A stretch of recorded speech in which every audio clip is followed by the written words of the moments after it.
안녕하세요. 캡틴 미어캣입니다. 2021년 설날을 맞이해서 여러분들에게 절을 한번 올리도록 하겠습니다. 새해 복 많이 받으세요. 설날이라 영상을 길게 만들지 않았어요. 짧게 그냥 후루루 훑어보고 끝내도록 하겠습니다. 오늘 소개해드릴 기업은 하이존 모터스라는 기업입니다. 하이존 모터스는 요번 주 화요일 2월 9일이죠. DCRB라는 스펙주랑 합병을 하게 되었습니다. DCRB는 총 226밀리언을 모금을 했는데요. 하이존 모터스는 수소 연료 전지를 가지고 트럭을 만드는 회사입니다.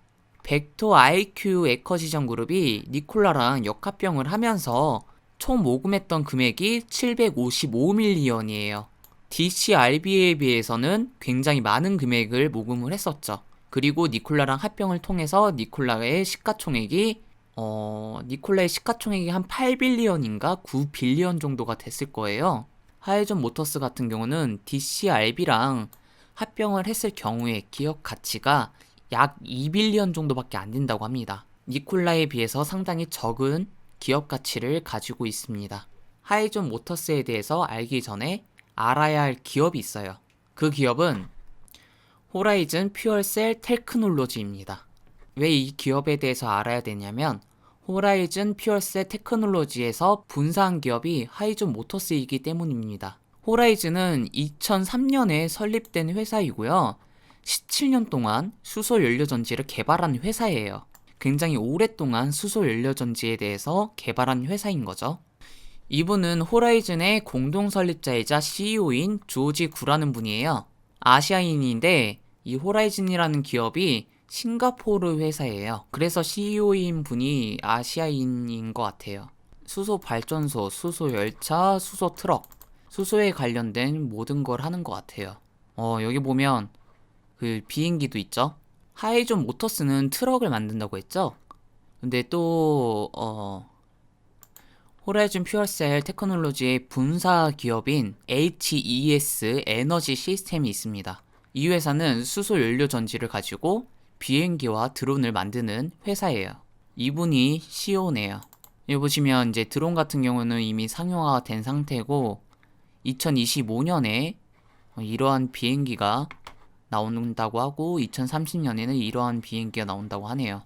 하이존에서 만드는 차량은 대형 트럭과 중형 트럭 그리고 수소 버스입니다. 하이존의 대형 트럭 같은 경우는 50톤의 트럭이고 주행 거리는 400km에서 600km까지 가능하다고 합니다.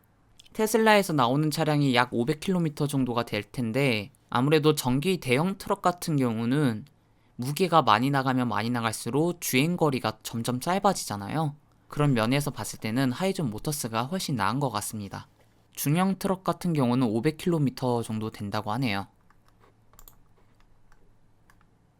수소버스 같은 경우도 80명의 인원을 태울 수 있으며 500km 정도 주행을 할 수가 있다 라고 적혀 있습니다. 하이존의 프레젠테이션을 보자면 아까 말씀드린 대로 2.1빌리언의 기업 가치를 가지게 된다라고 나와 있고요. 하이존의 고객들이면서 파트너십을 맺고 있는 기업들이에요.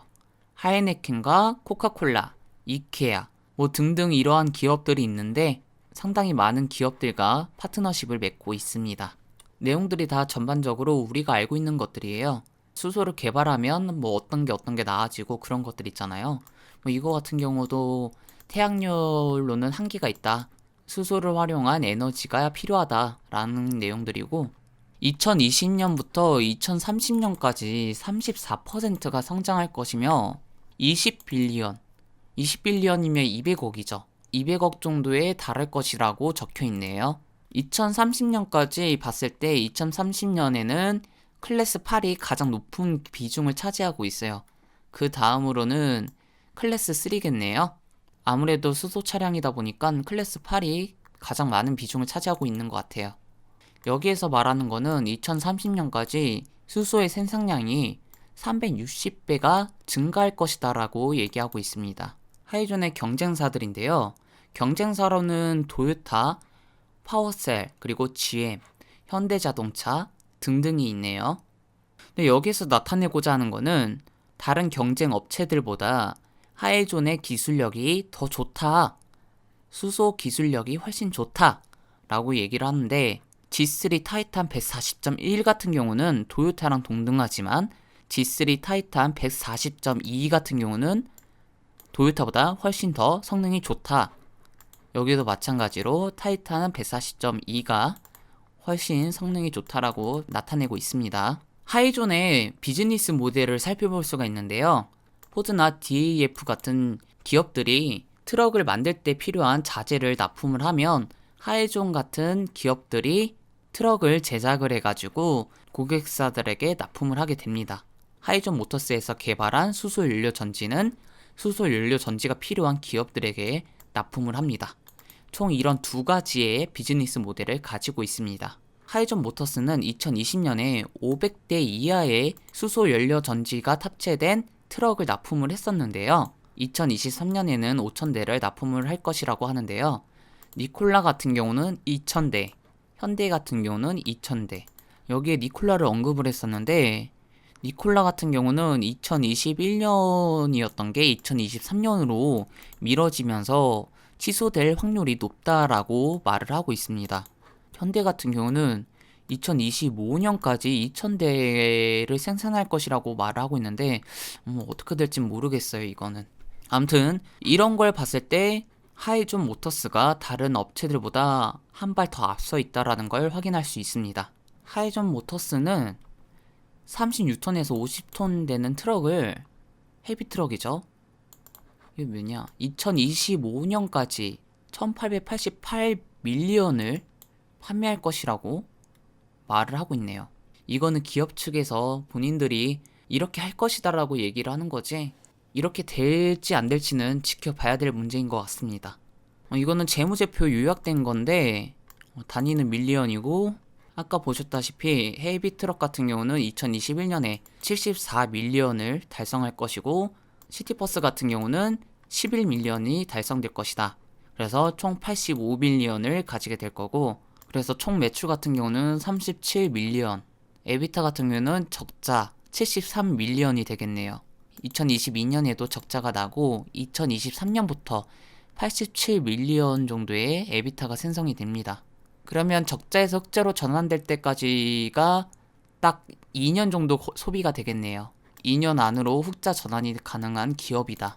이 하이존 모터스는 유럽이나 아시아 국가에 더 많이 활동을 하고 있고요.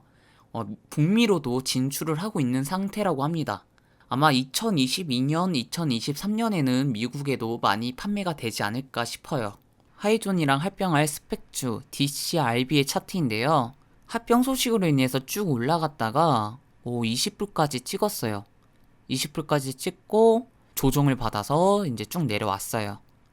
한 지금은 15.72불 정도가 되는데 여기에서 충분히 조정을 받은 것 같고 좀 더 내려가거나 다시 올라갈 수도 있겠네요. 만약 들어가실 분들이 있으시다면 접점을 잘 확인하시고 들어가시는 걸 추천드리고요. 수소 연료 전지에 있어서는 다른 업체들보다 한 발 더 앞서가 있다는 점을 참고하시면 좋을 것 같습니다. 영상을 시청해주신 시청자분들에게 감사드리고 요번 주 설날 푹 쉬시고 다음 주에도 힘찬 하루를 보내시길 바랍니다. 저는 다음 주에 뵙도록 하겠습니다. 영상 끝까지 시청해주셔서 감사드립니다. 마지막으로 한 번 더 새해 복 많이 받으시길 바랍니다. 화이팅!